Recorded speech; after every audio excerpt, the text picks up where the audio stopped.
You know, the nationalist always thinks, my country first, my country above all. Patriotism, by his definition, I think means something subtle and more and different. It actually reminded me of something which 100 years ago, someone quite different said about patriotism. I'm thinking about Emma Goldman, the great anarchist leader, who was one of many Americans who resisted the war and was punished for it. Goldman was sentenced to 2 years in prison for organizing against the draft. And at her trial, she was accused by the prosecution of being unpatriotic.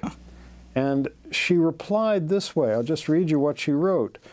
Gentlemen of the jury, she asked, and of course in those days juries were all gentlemen, no ladies.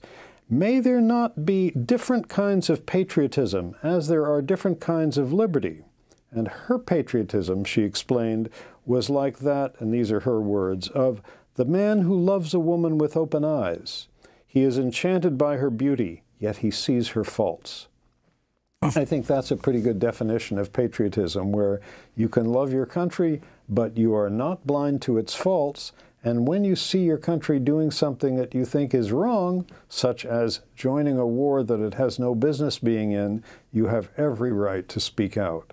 So my main feeling about this 100th anniversary of this terrible war is that we should be honoring people like Emma Goldman, like Eugene Debs, like social worker Jane Addams, just to speak about Americans, who saw the war as madness when it was going on, did everything they could to bring it to a stop.